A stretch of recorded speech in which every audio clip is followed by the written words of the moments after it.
주신 우리 하나님 말씀 마태복음 5장 8절 말씀입니다. 오늘 우리 주실 하나님 말씀은 마태복음 5장 8절 말씀. 찾은 줄 알고 제가 봉독합니다. 제가 봉독할 때에 하나님의 음성을 들으시기 바랍니다. 마음이 청결한 자는 복이 있나니 그들이 하나님을 볼 것임이요. 아멘. 사랑합니다. 축복합니다. 예, 사랑하고 축복합니다. 1971년입니다. 미국에서 9번째 달 탐사에 성공했던 달 탐사의 여행이 있었는데요. 근데 그 우주 비행사로 임무를 수행한 분이 제임스 어윈이라고 하는 대령입니다. 군인입니다. 이분이 달 탐사를 무사히 마치고 이제 귀환하는 과정에서 예기치 않은 사건이 발생하게 되었는데요. 여러분, 지구에 돌아올 때 우리가 뉴스를 보면 알겠지만 대부분 우주선이 그냥 착륙하지 않고요. 한 캡슐, 조그만 캡슐을 타고 낙하산에 달려서 주렁주렁 매달려서 내려오는 모습들을 우리가 보게 되죠. 대부분 그렇게 지구에 귀환한다라고 합니다. 그때 공기의 저항을 줄이기 위해 낙하산을 쫙 펼치게 되는데요. 근데 이게 고장이 난 거예요. 귀환하는 과정에서 낙하산이 펼쳐져야 되는데 3개가 펼쳐져야 되는데 2개는 펼쳐졌고 하나가 펼쳐지지 않게 된 거예요. 자, 그래서 이 어윈 대령이 캡슐 안에서 떨어지면서 급하게 사령부에 보고를 했습니다. 낙하산 하나가 펴지지 않습니다. 자, 사령부에서요, 그 소식을 들었는데 어찌 할 수가 없는 거예요. 대처해 줄 수 있는 것이 아무것도 없었습니다. 만약에 낙하산이 펼치지 않으면 어떻게 될까요? 그대로 추락해서 박살이 나버리고 그 안에 있는 사람도 살 수가 없게 되겠죠. 그러니까 너무나 큰일 난 상황이에요. 이런 상황에서 그 휴스턴 사령부에서 한마디 소리가 이렇게 들렸다고 합니다. 기도합시다. 기도 외에는 다른 방법이 없습니다. 기도합시다. 그런 거였어요. 자, 당시에 있던 모든 직원들이 하나님의 무릎을 꿇고 기도를 시작합니다. 캡슐에 있던 대령도 하나님 앞에 기도를 했습니다. 근데 기도를 시작한 순간 놀라운 일이 벌어집니다. 어디서부턴가 회오리 바람이 쭉 이렇게 불게 일어나더니요, 낙하산 아래부터 이 캡슐을 강타해서 올라가면서 그 회오리 바람으로 공기 저항이 생기게 돼가지고요, 속도가 조절이 되더라라는 거예요. 결국 이 캡슐이 어떻게 됐냐, 아주 안전하게 안착할 수 있었다라고 하는데요. 자, 여러분, 이거 누가 뭐더라도 뭘까요? 기적이다라고 얘기할 수가 있겠죠. 어떻게 그 순간에 회오리 바람이 불어 올라와서 이 캡슐의 속도를 줄여줄 수가 있을까? 여러분, 자연을 다스리시는 여호와 하나님만이 하실 수가 있습니다. 그는 이렇게 말했다고 해요. 나는 이번 우주 여행을 통해서 하나님을 보았습니다. 또 하나님의 오묘하신 섭리를 발견했습니다. 아주 큰 경험을 한 거죠. 자, 이분이 나중에 이제 헝가리 대학에서 강의를 한 기회가 있어서 강의하게 되는데, 강의가 끝나고 한 학생이 이렇게 질문을 던졌다고 합니다. 1961년 최초 우주 비행사였던 러시아의 가가린은 우주여행을 하고 와서 이렇게 말했다고 합니다. 지구는 푸른 빛이었다. 그런데 아무리 둘러보아도 하나님은 우주 그 어느 곳에서도 볼 수 없었다라고 했습니다. 근데 당신은 어떻게 우주에서 하나님을 볼 수 있었다라고 말하고 있습니까? 하나님 지금 보이십니까? 라고 물어본 거였어요. 자, 이 제임스 어윈 대령이 잠시 생각하더니 이렇게 그 학생에게 대답을 했다고 합니다. 마음이 청결한 자는 하나님을 볼 것입니다. 자, 사랑하는 성도들, 오늘 본문의 내용이죠. 마음이 청결한 자는 복이 있나니 그들이 하나님을 볼 것임이요. 자, 똑같은 상황입니다. 똑같은 우주에 올라갔습니다. 똑같은 상황을 겪고 나왔는데요. 누구는 하나님을 보았어요. 누구는 하나님을 보지 못했습니다. 자, 성도 여러분, 무엇을 얘기할까요? 똑같이 예배를 드리고 똑같이 주님 앞에 나아가는데 어떤 분은 하나님의 임재를 경험하고 주님을 보게 됩니다. 어떤 분은 주의 말씀이 들리지 않고 주님이 전혀 보이지가 않습니다. 저는 오늘 우리 이리성교회 모두 우리 성도님들이 하나님을 보게 되고 경험되어지게 되고 하나님의 임재를 느낄 수 있는 귀한 은혜가 임하기를 간절히 소원을 드립니다. 여러분, 이 어인 되는 것과 같이요, 하나님을 경험하는 것, 그것이 바로 하나님을 보는 것과 같다라고 우리가 말할 수가 있겠죠. 이렇게 하나님을 경험하고 증거하는 삶을 살기를 간절히 소망하는데요, 오늘 이 본문 말씀을 통해서 그러면 우리가 어떻게 하나님을 보게 될 것인가, 우리가 함께 은혜를 나누고자 합니다. 자, 첫 번째는 이것입니다. 오늘 이 말씀을 통해서 우리가 주신 첫 번째 교훈은 하나님의 은혜가 우리의 마음을 청결하게 한다라는 것이에요. 자, 오늘 본문 8절 말씀 한번 다시 읽겠습니다. 8절입니다. 시작. 마음이 청결한 자는 복이 있나니 그들이 하나님을 볼 것이며. 아멘. 자, 이 청결이라는 이 말이 헬라어로는 카타로스라고 하는데요, 여러분, 이 말은요, 율법적인 의미로 깨끗하다고 선언하다라는 뜻이 있습니다. 여러분, 이 단어 우리가 일반적으로 생각하는 윤리적으로 도덕적으로 하늘을 우러러 한 점 부끄러움이 없는 바로 그런 깨끗한 상태를 의미하는 것이 아닙니다. 다른 사람들이 딱 보았을 때 아, 저분은 깨끗하다라고 하는 것이 아니라, 사실 여기에서 만 청결이라는 말은요, 누군가가 너는 깨끗해라고 선언해주는 그 상태를 말한다는 거예요. 그러니까 내 생각이 내가 깨끗하다는 것이 아니라 누가 나를 향해서 깨끗하다라고 얘기해 주는 것. 그래서 마음이 청결해졌다, 거룩해졌다라고 선언을 받은 사람이 마음이 청결한 자다라고 하는 뜻이 있는 거죠. 이런 율법에 따르면 죄인인 우리가 청결함, 즉 깨끗함을 받기 위해서는 다른 방법을 제시하지 않습니다. 오로지 나 대신에 누군가가 죽어야만 됩니다. 여러분, 그걸 우리는 성경에서 뭐라고 얘기하고 있죠? 제물이라 이렇게 얘기합니다. 제물. 나 대신 죽어야 될 제물이 필요합니다. 이 구약에서는요, 자기 대신 소나 염소를 가지고 제물로 바침으로 깨끗함을 얻게 되었습니다. 하지만 어떻게 될까요? 또 죄를 지으면 또 제물을 바쳐야 되겠죠. 죄로 인해 더러워진 우리가 깨끗함을 받기 위해서 율법은 생명을 요구합니다. 우리가 생명을 내어주지 않으면 우리를 깨끗함을 받을 수가 없습니다. 그래서 오늘 이 본문의 이 청결이라는 이 말은요, 깨끗한 상태를 의미하지만 그 한 걸음 더 나아가서 우리가 깨끗해짐을 받는 것, 찡해진 것, 이것을 얘기하고요. 이런 의미에서 여러분, 청결의 반대말은 더러움이 아니라 부정하다라는 뜻이 있어요. 우리는 깨끗함의 반대는 더럽다라고 우리가 생각합니다. 근데 믿음의 관점에서, 성경의 관점에서는 바로 이 청결의 반대말은 부정입니다. 여러분, 청결하고 깨끗하면 함께 나아갈 수가 있습니다. 부정하면요, 나아갈 수가 없습니다.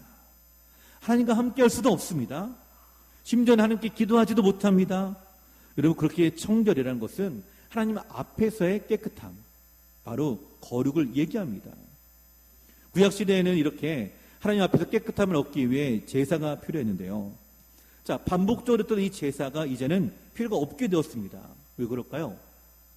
예수 그리스도의 보혈의 능력으로 그분의 단 한 번에 드린 제사를 통해 우리는 깨끗함을 입게 되었고 얻게 되었고, 그로 인하여 우리는 마음이 청결한 자로 칭함을 받게 되었기 때문입니다. 이것이 여러분 십자가의 은혜입니다. 이것이 우리에게 주어진 복음입니다. 여러분, 복음은 내가 이루는 것이 아니라 칭함을 받는 거다라고 제가 말씀을 드렸죠. 오늘 우리가 마음이 청결해지는 상태는요, 내가 아무리 회개를 한다 할지라도 이루어지는 것이 아니에요. 하나님이 나를 의롭다라고 여겨주셔야 되고, 하나님이 나를 깨끗하다라고 여겨주셔야만 우리가 깨끗함을 얻게 되는 것입니다. 이것이 바로 마음이 청결한 자의 모습입니다. 그래서 여러분, 이 마음이 청결한 자는요, 내가 청결하게 할 수 있는 것이 아무것도 없어요. 내 힘으로 청결할 수가 없습니다. 우리는 더러운 죄를 해결할 능력이 없는 사람들이에요. 오직 예수님의 은혜로 말미암아 우리는 정결하게 되고 청결하게 됩니다. 그리고 우리는 이렇게 청결하게 되었다라고 선언을 받는 것, 이것을 로마서에서 뭐라고 얘기하냐면 칭의라고 얘기하고 있죠. 의롭다라고 여긴다. 비록 내가 죄인이지만 내가 의롭다라고 여긴다라고 하는 거죠. 자, 로마서 13장 14절에 우리는 이렇게 말씀합니다. 오직 주 예수 그리스도로 옷 입고 정욕을 위하여 육신의 일을 도모하지 말라. 뭐라고요? 그리스도로 옷 입고. 우리의 본질은 더러운 상태입니다. 근데 그 위에 옷을 입으라라고 말합니다. 그러므로 인하여 깨끗하게 된다라고 하는 거죠. 만약 우리의 몸이 더러워졌습니다. 더러워진 상태에서 씻는 것이 가장 중요하겠죠. 근데 아무리 씻어도 씻어지지가 않아요. 그거를 안 보이게 하려면 어떻게 할까요? 무언가로 덮어야 되겠죠. 예수님께서 자기의 피를 흘리심으로 그 의의 옷을 우리가 입혀주셨습니다. 근데 더러운 부분이 드러나지 않게 하셨습니다. 그러니까 하나님은 그걸 보시고 뭐라고 하시냐면, 아, 너는 의로운 사람이구나, 깨끗한 사람이구나 라고 여겨주시는 거예요. 비록 내 속이 깨끗하지 못하다 할지라도, 죄가 가득하다 할지라도, 더럽다 할지라도 아직 죄인 되었던 우리들을 그리스도 옷 입혀 주셨기 때문에 우리의 모든 죄악이 덮어지게 되었고, 그로 인하여 우리가 청결하다, 깨끗하다 선언해 주는 것이 여러분 오늘 말씀의 은혜이고요. 여러분 이것이야말로 진정한 복이다라고 저는 생각합니다. 여러분은 어떻습니까?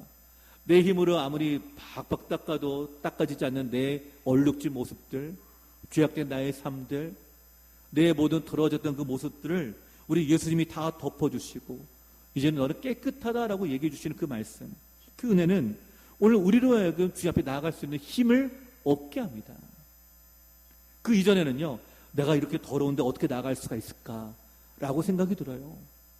근데 덮어주십니다. 깨끗하다라고 얘기해 주십니다. 그러면요, 나갈 용기가 생깁니다. 오늘 마음이 청결한 자는 예수님이 우리 가운데 의로 옷을 입혀주신 바로 구원의 은혜이자 역사입니다. 그리고 저는 오늘 이 예배 차원의 모든 성도님들이 이 은혜를 받은 줄로 믿습니다. 오늘 우리는 예수 그리스도의 은혜로 말미암아 마음이 청결하게 되게 된 사람이죠.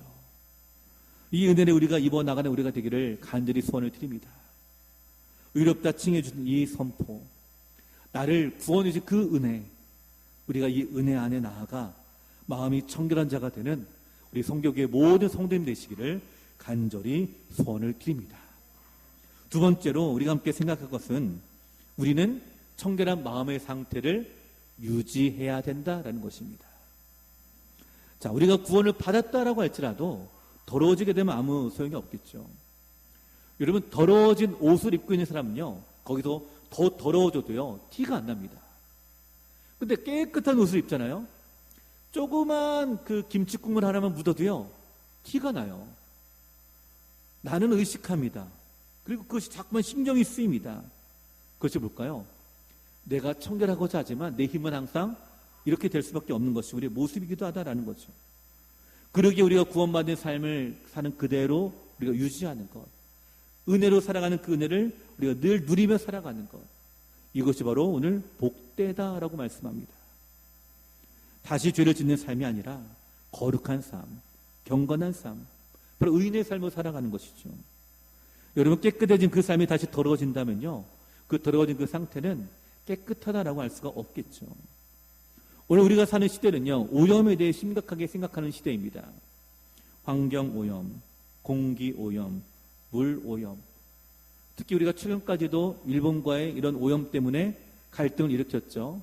오염수 방류 때문에. 여러분, 물이 오염되면 우리가 먹는 것부터 달라지게 됩니다. 두려워하게 됩니다. 또 물의 색깔도 맑지 못하고 흐려지게 되죠. 이런 공기가 오염되면 어떻습니까? 미세먼지가 많아지고 또 항상 일어나게 되면요, 연기가 뿌연처럼 일어나면서 앞이 잘 보이지가 않습니다. 그래서 우리가 환경이 오염되지 않도록 힘을 쓰고 노력하고 있지 않습니까? 그런데 환경보다 더 심각한 문제가 있습니다. 바로 우리의 마음이 오염된다라는 거예요. 죄로 말미암아 오염이 됩니다. 대표적인 예가 구약에 등장하는 노아의 시대에 살았던 사람들인데요, 아담과 하와로부터 셋의 자녀들이 나오게 되고 하나님의 아들들이 그 가운데 계보를 이어가게 되는데, 하나님의 아들들이 사람의 딸들과 혼인하게 되면서 시대가 바뀌어지게 됩니다. 창세기 6장 5절에 이렇게 기록하고 있어요. 여호와께서 사람의 죄악이 가득함과 그의 마음으로 생각하는 모든 계획이 항상 악할 뿐임을 보시고 땅 위에 사람 지으셨음을 한탄하사 마음에 근심하시고. 하나님께서 그 하나님의 아들들로 세워주셨는데, 믿음의 자녀로 세워주셨는데, 이들이 세상에 함께 동조하게 됩니다. 죄악에 물들게 됩니다. 그의 마음의 생각에 악한 생각들을 가득하게 됩니다. 그러니 어때요? 하나님 보시기에는요, 마음에 근심이 생깁니다. 한탄하게 생깁니다. 마음이 청결한 대로 불러주셨는데 똑같이 죄악을 짓는 그 자리에 악한 그들의 모습에 하나님은 심판하는 모습을 보여주고 있죠. 여러분, 환경이 파괴되는 것이, 세상이 망하는 것이요, 환경이 오염되기 때문에 망한 것이 아니라 사실은 그보다 먼저 우리의 마음이 오염되기 때문에, 우리의 마음에 죄악이 가득하기 때문에 세상이 먼저 심판을 받게 될 겁니다. 그리고 그 오염된 마음에 가장 많은 영향을 받는 것이 누굴까요? 역시 우리들입니다. 예수님 시대의 대표적인 사람들을 하면 바리새인들과 서기관들을 얘기할 수가 있는데요. 이들이 마태복음 15장에 보면 음식을 먹기 전에 손을 씻는 의식적인 것에 아주 큰 관심이 많습니다. 너무나 중요하게 생각해요. 그 어느 날 예수님의 제자들이 손을 씻지 않고 음식을 먹으니까 이것을 보고 따집니다. 왜 당신의 제자들은 손을 씻지 않고 음식을 먹습니까? 왜 그렇게 더러운 것을 손에 대고 입에 들어가게 합니까? 라는 거예요. 근데 예수님 그에게 이렇게 말씀하십니다. 마태복음 15장 11절인데요. 입으로 들어가는 것이 사람을 더럽게 하는 것이 아니라 입에서 나오는 그것이 사람을 더럽게 하느니라. 여러분, 입에서 나오는 것이 뭘까요? 그 뒤에 나오는데요. 너희 마음에 있는 것이다 라고 얘기합니다. 마음에 악독이 가득하면 악독이 나오고, 마음에 죄악이 가득하면 죄악이 나옵니다. 그것이 우리의 입술로부터 나오는 거죠. 그리고 바리새인들과 서기관들을 향해서 예수님이 이렇게 책망하시죠. 너희 외식하는 자들아. 사람들에게는 경건한 척, 거룩한 척, 근데 속으로는 온갖 더러운 것을 가득해서 그 입에서 그렇게 나오는 바로 그 바리새인들을 향하여 외식한다라고 하지 않습니까? 자, 사랑하는 성도 여러분, 겉으로 사람들이 인정해주고 또 신앙이 있다라고 하고 일주일에 2번씩 금식하는 것을 대단하다라고 여기고 시장의 거리에 한 군데 서가지고 길게 하나님께 기도하고 찬양하는 그 모습을 보며 아마 사람들이 이렇게 생각하겠죠. 아, 저 바리새인, 저 서기관 믿음이 좋구나라고 얘기할 수가 있을 것입니다. 여러분, 그 사람이 과연 마음이 청결하다라고 얘기할 수 있을까요? 오늘 우리의 삶은 어떻습니까? 우리의 마음은 어떻습니까? 우리가 하나님께 나오는 우리의 모든 모습 속에 사람이 볼 때는 경건한 척하면서 외식하는 자와 같이 우리가 마음이 청결하지 못하여 우리의 삶의 내면은 여러분 혹시 더럽지는 않습니까? 미국의 윌로우 크릭 교회의 빌 하이벨스 목사님이요, 이런 말씀하셨습니다. 인격이란 아무도 보는 사람이 없을 때 우리가 하는 행동이다. 인격이란 뭐라고요? 아무도 보는 사람이 없을 때 우리가 하는 행동이다. 사람들이 볼 때에 하는 행동은 인격이 아니라 진짜 인격이 뭐라고요? 보지 않을 때 내가 어떤 마음을 갖고 있는가, 보지 않을 때 내가 지켜나가고 있는가, 이것이 성숙한 인격의 소유자다라고 얘기하고 있는 거죠. 여러분, 오늘 이 신앙의 인격을 가지고 우리가 되기를 전 간절히 소원을 드립니다. 사람이 보기에 신앙의 인격이 아니라 하나님 보시기에 인격이 되기를 전 소원합니다. 그러니까 우리의 마음의 청결함을 유지하기 위해서는 어떻게 될까요? 다른 것이 아닙니다. 하나님 앞에 머무는 것이에요. 우리 고신의 정신과도 같은 문구가 있죠. 코람데오라고 하는 말이 있습니다. 하나님 앞에서라는 뜻이죠. 하나님 앞에서 우리가 마음이 과연 청결하고 있는가? 우리는 사람의 시선 앞에서는 너무나 당연하게 여기지만 보지 않는 그 시선 속에서는 우리도 모르게 하나님이 나를 보고 있다라고 생각하지는 않습니다.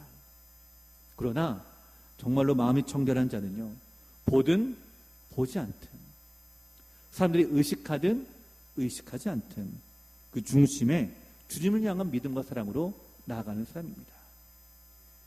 여러분, 오늘 우리를 마음을 청결하게 하신 은혜를 입었다라고 한다면 거기서 끝나서는 안 됩니다.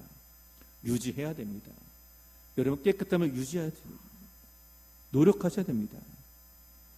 마음이 청결한 상태가 어떤 상태일까?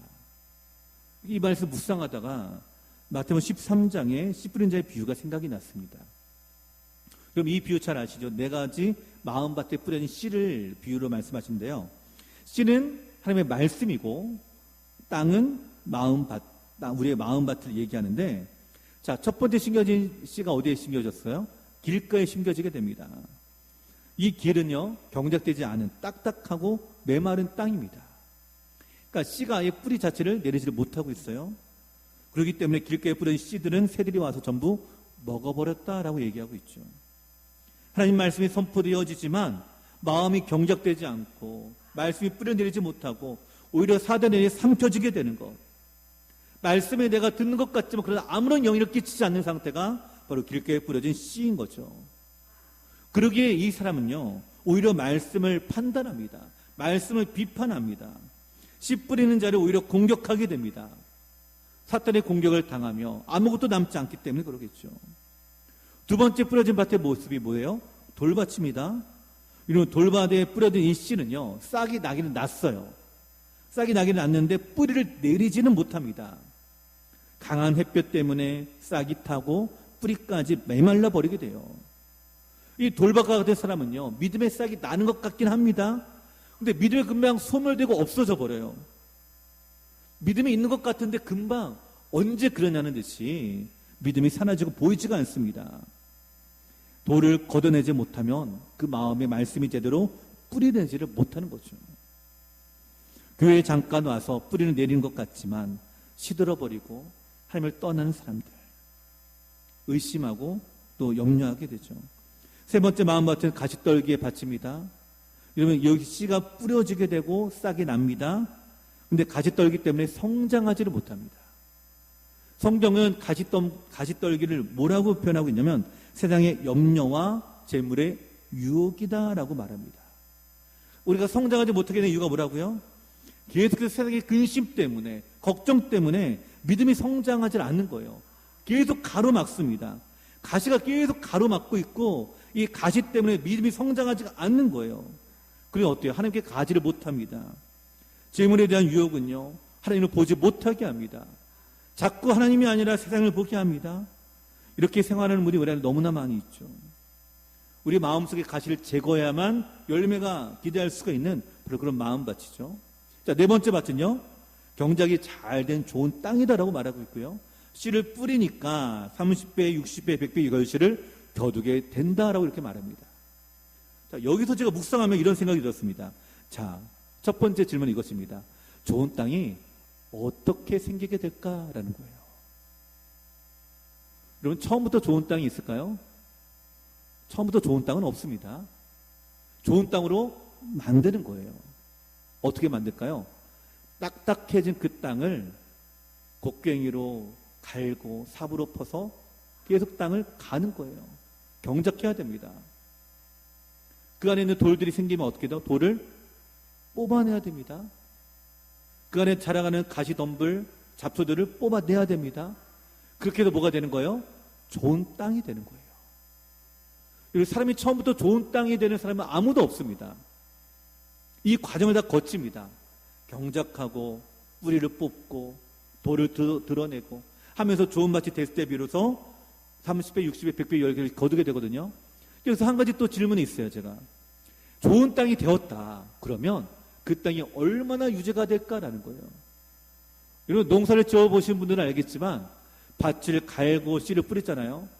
좀 있으면요, 뭐가 나요? 잡초가 납니다. 어디서 그렇게 풀이 자라는지 몰라요. 어디서? 제가 왕궁주부교 사역할 때 여러분의 도움으로 저희 사택 앞에 밭고랑 3개 정도를 했습니다. 그리고 고추를 심었어요. 저는 농사를 아무것도 몰라요. 심으면 다 되는 줄 알았어요. 근데 우리 사모가 나가가지고 맨날 나가서 쭈그려 앉는 거 있는 거예요. 뭐 하나 봤더니 뭐 하고 있는 거예요? 풀 뽑고 있는 거예요. 같이 뽑았습니다. 아, 좀 깨끗해졌어요. 2, 3일 지나니까 또 자라요. 어디서 그렇게 자는지 모르겠습니다. 계속 뽑아요.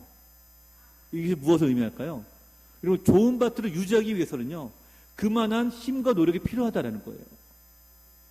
좋은 밭을 해서 끝나는 것이 아닙니다.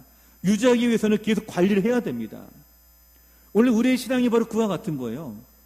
내 신앙이 좋은 땅이 되고 좋은 밭이 되었다라고 한다면, 그 좋은 밭이 되어서 말씀의 은혜를 받게 되었다라고 한다면 그 말씀의 은혜가 24시간 일주일 내내 내 삶이 이어질 수 있도록 내가 유지하고 노력하며 주 앞에 머물러 있어야 되는 것이 바로 우리의 모습인 거죠. 그러다가 또 가시덤불이 자라가게 됩니다. 어떻게 해야 될까요? 뽑아야 되겠죠. 그러다가 또 돌이 또 나타나요. 어디서 나오는지 몰라요. 어떻게 해야 될까요? 돌을 걷어내야 되겠죠. 여러분, 이 작업이 우리 안에 계속 이루어져야 되는 거예요. 이것이 바로 우리 신앙 생활입니다. 좋은 밭으로 유지하게 되는 것. 마음이 청결해도 끝나는 것이 아니라 청결한 자가 되어서 그 상태를 유지하며 하나님을 계속 역사하는 은혜를 누려나가는 것. 이것이야말로 뭘까요? 복된 삶의 모습이죠. 자, 여러분의 가시덤불을 계속 뽑아내기를 소망합니다. 여러분의 돌들을 걷어내기를 소망합니다. 이것이 어떻게 이루어지게 될까요? 기도의 자리로 이루어집니다. 다른 데서 이루어지는 것이 아니에요. 내가 기도하며 뽑아내는 것이고 말씀을 들으면 내가 뽑아내는 것이에요. 그러니까 여러분 새벽 기도에 나오셔야 돼요. 기도의 자리를 회복하셔야 됩니다. 특히 우리 교회는 지금 기도해야 될 때입니다. 너무나 기도가 많이 필요한 때입니다. 왜냐하면 하나님의 기도를 시키기 때문에 그래요. 여러분 새벽 기도에 나오시고 함께 중보하시고 함께 기도하시고 갈급한 마음으로 주 앞에 나오십시오. 우리가 기도와 말씀으로 나가지 않으면요, 우리도 모르게 우리 안에 자라가게 되고 자라가는 이 풀들과 가시덤불 때문에 우리는 마음이 청결한 자가 되었지만 정작 하나님을 보는 역사가 일어나지 않는다는 거예요. 우리의 일상 가운데에 하나님의 은혜가 임하는 우리의 삶이 되기를 소망하는데요, 이 도전의 은혜는 있기를 소망합니다. 좋은 밭이 되시고 좋은 밭이 우리 안에 계속 유지될 수 있는 그 결실을 기대하는 하나님의 귀한 주의 종들이 되시기를 간절히 소원을 드립니다. 세 번째로 오늘 말씀을 통해 주시는 은혜는 이것입니다. 하나님을 보는 것이 진정한 복입니다. 오늘 본 말씀 8절 다시 한번 읽겠습니다. 시작. 마음이 청결한 자는 복이 있나니 그들이 하나님을 볼 것이미요. 아멘. 자, 하나님을 믿지 않는 사람들이 대부분 이런 말씀 참 많이 하세요. 하나님을 보면 내가 믿겠다. 한번 보여봐라. 라는 거죠. 나도 정말 하나님을 보고 싶다. 그러냐 보여주면 내가 믿겠다라는 거예요. 자, 여러분 우리의 신앙의 궁극은 신앙의 대상을 보는 것입니다. 신앙의 대상을 만나는 것이에요. 여러분 우리가 우상 앞에 절을 하는데 그냥 절하지 않습니다. 계속 정성을 들입니다. 왜 그럴까요? 그 신을 응답하며 만나기를 원하기 때문에 그런 거예요. 내 마음의 간절한 소원을 응답해달라. 와서 나를 좀 만나달라. 나를 그 신을 좀 보게 해달라라는 거예요. 그 마음과 정성을 드립니다. 자, 성도 여러분. 근데 오늘 성경은요, 우리한테 이렇게 말씀합니다. 마음이 청결한 자는 복이 있나니 그들이 누구를 본다고요? 하나님을 볼 것이며. 하나님을 본다라고 말씀합니다. 이보다 더 놀라운 말씀이 어디 있어요? 내가 신앙으로 나아가는데, 믿음으로 나아가는데 그 하나님을 내가 본다? 그거 우리 신앙의 절정이자 궁극의 목표입니다. 그 은혜를 우리가 누리게 된다라는 거예요. 여러분 여기에 하나님을 볼 것이미요라고 해서 여기 본다라고 이 말은요, 헬라어로 호라오라고 하는데요, 본다라는 뜻도 있지만 알다라는 뜻도 있습니다. 근데 이 알다라고 이 뜻이 영어에는 두 가지 단어가 있습니다. 하나는 know라고 하는 단어가 있고요, 하나는 see라는 단어가 있습니다. 이 두 단어가 쓰이는 용도가 약간 달라요. know라고 하는 이 단어는요, 이미 알고 있는 사실을 말할 때에 쓰이는 단어고요, see라는 단어는 몰랐던 사실을 깨달았을 때 사용됩니다. 그러니까 너 누구 알고 있어? 그럼 알아. 이거는 know예요. 이미 알고 있는 사실을 말하는 거죠. 근데 처음 만나게 되었습니다. 그러니까 알게 되었어요. 이전에 몰랐는데 알게 되었습니다. 그때 뭘 사용한다고요? see라는 말을 사용합니다. 이 know에 해당되는 말의 헬라어가 기노스코라고 하고요, see에 해당되는 단어가 오늘 우리가 본문에 본다라고 하는 이 단어예요. 호라오입니다. 그러니까 보는데 어떻게 보는 거예요? 이전에 내가 보지 못했던 것을 보는 것입니다. 내가 이전에 하나님을 보지 못했던 것, 여러분 그것이 있을까요? 우리 하나님의 성품이 수십 가지가 있습니다. 근데 우리가 이 수십 가지 하나님의 성품을 우리가 다 아냐? 다 몰라요. 다 모르는 우리의 상태에서 하나님을 경험하며 하나씩 하나씩 알아가는 것을 얘기합니다. 내가 하나님을 알고는 있었지만 몰랐던 사실을 내가 깨닫게 되는 것. 내가 이전에는 내가 하나님을 알았지만 그보다 더 새로운 것을 내가 알게 된 것. 이것이 오늘 하나님을 볼 것이미요 라고 하는 뜻이에요. 그냥 보는 것이 아닙니다. 내가 알고 있는 하나님을 보는데 그 보는 또 다른 시각에서 또 다른 차원의 하나님을 경험하게 되는 거예요. 그러니 어때요? 하나님을 더 깊이 알게 되죠. 또 그 주님을 만나게 됩니다. 그분 앞에 나가게 됩니다. 여러분, 이것이 복이 아니고 무엇입니까? 여러분, 팔복은요 복의 조건이 아닙니다. 마음이 청결하면 하나님을 볼 것이다, 이것이 조건이 아니에요. 이 뜻이 아니라 본문을 직역하면은 선언인데요, 이런 뜻이 있습니다. 복이 있도다, 마음이 청결한 자요, 그들은 하나님을 볼 것이기 때문이다. 복이 있다라고 아예 선언해 버린 거예요. 있을 것이다 라는 것이 아닙니다. 직역하면 이런 뜻입니다. 복이 있도다, 너에게 복이 있다, 마음이 청결한 자들은 하나님을 보기 때문이다 라는 거예요. 그리고 오늘 우리 가운데 아까 말씀하셨죠. 어떻게 우리가 마음이 청결해졌다고요? 예수 그리스도의 은혜로 우리가 청결하게 되었습니다. 하나님을 보게 되는 은혜를 얻게 되었습니다. 그러니 어때요? 복이 있다라고 선언하시는 거예요. 오늘 우리 모든 성도는 그 복의 은혜를 받은 분들입니다. 예수님을 구주로 영접하고 그 구원의 은혜 안에 들어간 우리 모든 사람들의 모습이죠. 그 안에서 우리는 고백할 수가 있습니다. 나는 복받은 사람이구나. 왜요? 마음의 청결의 주님을 볼 수 있기 때문에 우리는 이렇게 선언해 주시는 거죠. 자, 사랑하는 성도 여러분, 이 은혜를 경험한 한 사람이 있습니다. 바로 사도행전 9장에 등장하는 사울인데요. 그럼 이 사울은요, 하나님을 믿은 사람이었지만 예수님을 믿지는 않았어요. 오히려 예수 믿는 사람을 핍박하죠. 죽입니다. 또 옥에 가두기도 했죠. 그럼 목적을 가지고 사울이 다메섹으로 가는 길이었는데, 근데 그 가는 도중에 그 찬란한 영광의 빛을 만나게 되는데 누굴까요? 바로 예수님을 만나게 됩니다. 예수를 만나게 되고 그의 눈이 장님이 됩니다. 3일 동안 아무것도 보지를 못해요. 그러는 가운데에 예수님은 아나니아를 그에게 보내어 기도하라라고 시킵니다. 아나니아가 순종해서 나가죠. 사울에게 안수하고 기도합니다. 이제 놀라운 일이 벌어지게 돼요. 사도행전 9장 18절 말씀입니다. 즉시 사울의 눈에서 비늘 같은 것이 벗어져 다시 보게 된지라. 일어나 세례를 받고. 이 말씀에 주목해 보셔야 됩니다. 한번 이 말씀 띄워주실까요? 사도행전 9장 18절입니다. 자, 이 말씀 한번 잘 보세요. 즉시 사울의 눈에서 뭐가 벗겨졌다고요? 비늘 같은 것이 벗겨졌다. 여러분, 사울이 장님이 될 때 어떻게 됐어요? 그 예수님의 찬란한 영광의 빛을 보고 눈이 갑자기 떠지지 못했어요.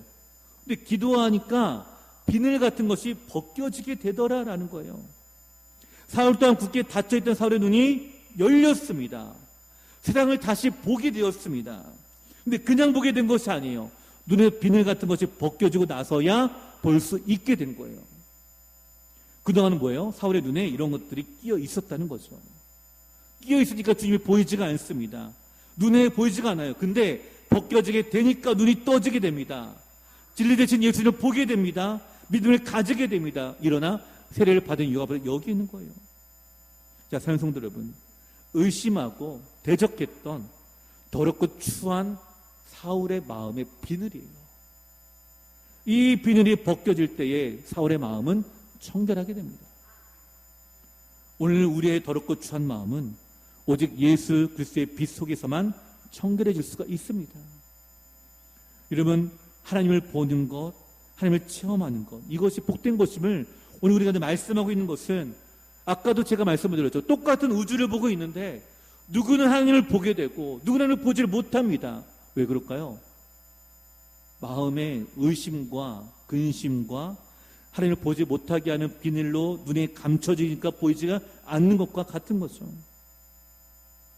오늘 우리가 주님의 임재를 강하게 느끼고 우리가 주님의 역사를 경험하게 된다라고 한다면, 여러분, 그분은 우리 눈에 비늘이 벗겨져 하나님을 보는 삶을 사는 것과 같습니다. 하나님을 본다라는 것은요, 우리가 일상생활에서 하나님의 임재하심을 강하게 느끼며 그분과 긴밀한 교제 가운데 살아간다라는 것을 의미합니다. 임재를 경험하는 것이고 주님의 역사 보는 것과 같은 겁니다. 하나님의 역사를 경험하는 것이 하나님을 보는 것입니다. 하나님의 음성을 듣는 것이 하나님을 보는 것입니다. 하나님과 동행하는 것이 하나님을 보는 것입니다. 오늘 우리 신앙생활이 이렇게 하나님을 경험하며 하나님을 보게 되기를 간절히 소원을 드립니다. 오늘 말씀을 메시지 성경으로 번역한 이 말씀을 소개해드리며 말씀을 마치고자 하는데요. 메시지 성경에서 오늘 이 본문 말씀입니다. 마태복음 5장 8절 말씀을 이렇게 번역합니다. 우리 화면을 보고 한번 같이 읽어보실까요? 시작. 내면 세계 곧 마음과 생각이 올바른 너희는 복이 있다. 그때야 너희는 바깥 세상에서 하나님을 볼 수 있다. 자, 마음의 청결한 자가 뭐라고요? 우리의 내면 세계라고 얘기했고요. 그리스도의 의로 옷 입었기에 우리의 마음과 생각이 어때요? 올바른 너희는 이라고 말합니다. 올바른 너희는. 우리의 마음과 생각이 올바른 너희는 복이 있다.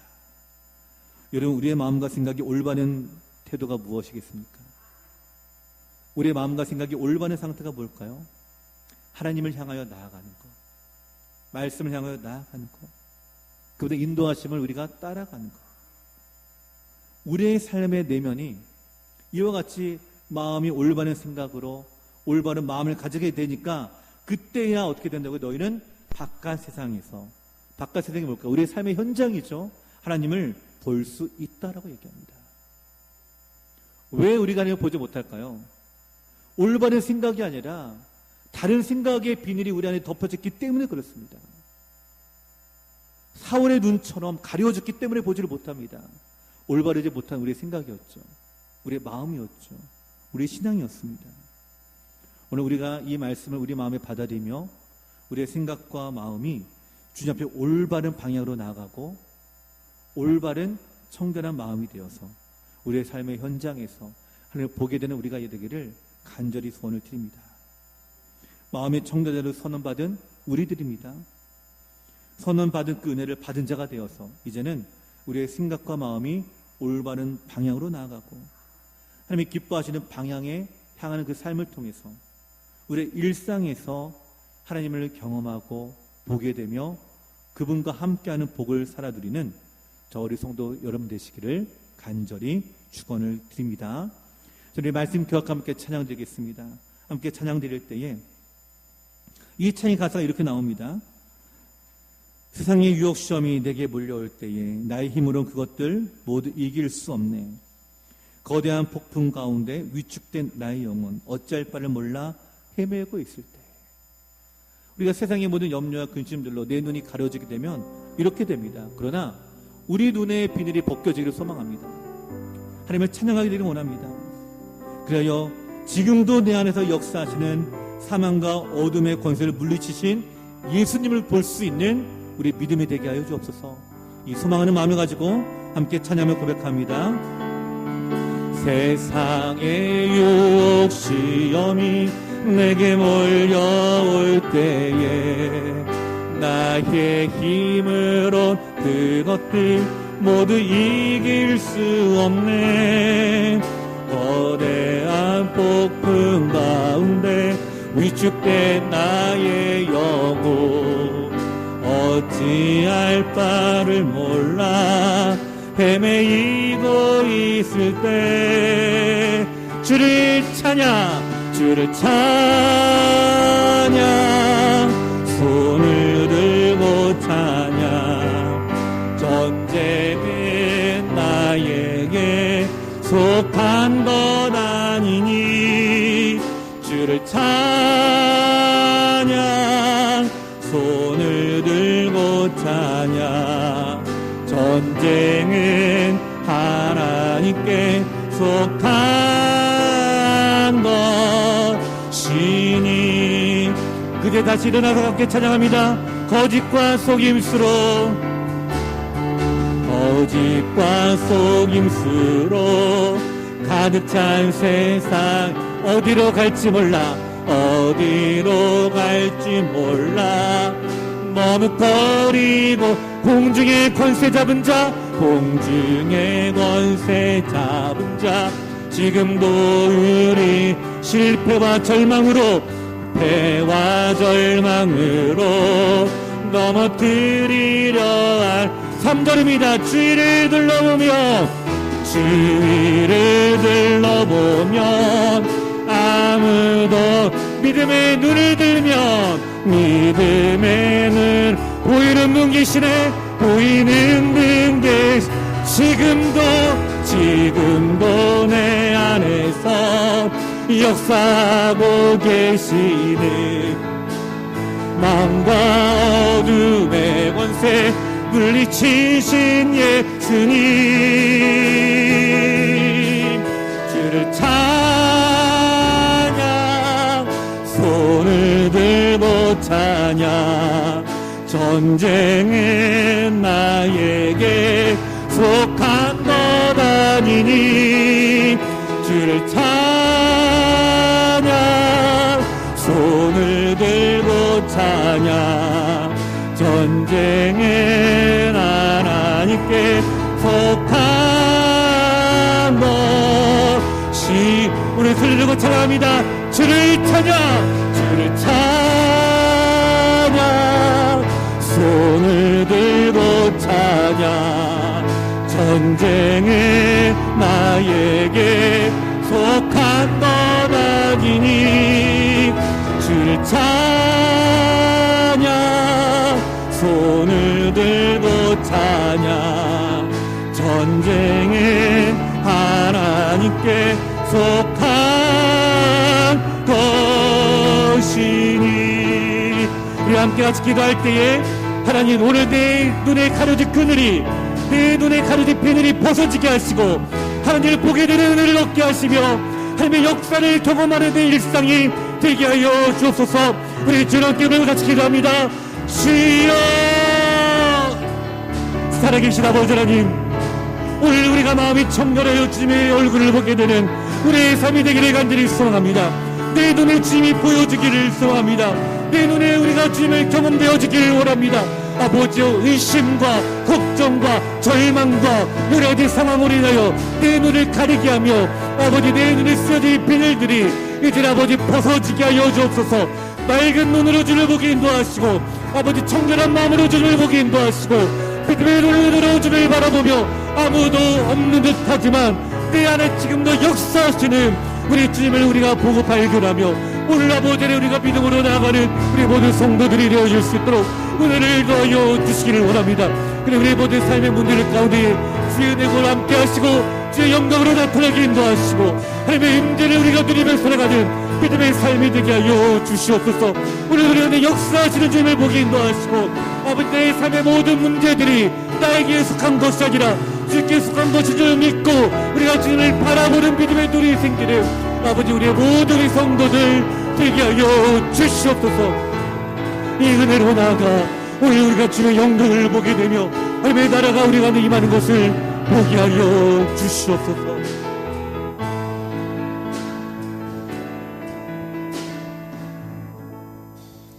살아계신 아버지 하나님 우리 눈에 가려진 이 비늘들이 벗어지기를 간절히 소망합니다. 의심의 비늘 아버지 근심의 비늘 염려의 비늘 이것을 인하여 주님 우리가 주님을 온전히 보지를 못합니다. 주님을 온전히 바라보지를 못합니다.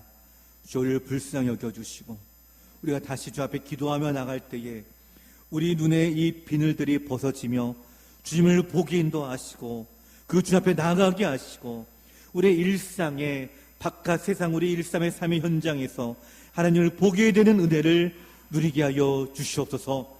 그래 우리 안에 주님을 향한 올바른 생각과 마음을 가지는 우리의 신앙의 삶이 되어 오늘 하나님을 향한 믿음 있는 삶, 하나님의 역사를 경험하는 삶, 하나님의 그 은혜를 충만하게 누리는 하나님을 보게 되는 은혜를 임하는 우리 모든 성도들 되게 하여 주시옵소서.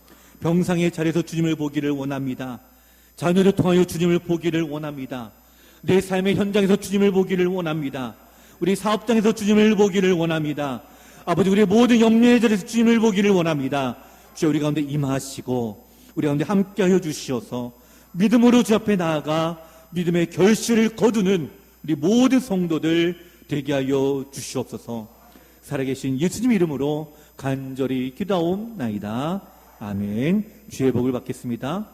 우리 주 예수 그리스도의 은혜와 살아계신 하나님 아버지의 무한하신 사랑과 성령의 교통하심이 마음이 정결한 자가 되어 우리의 삶의 모든 상황 속에서 하나님을 보게 되는 은혜가 우리의 삶 가운데 나타나기를 간절히 소망하는 이 예배에 참여한 모든 성도님들 머리 위에 이제로부터 영원토록 함께 있을지어다. 아멘.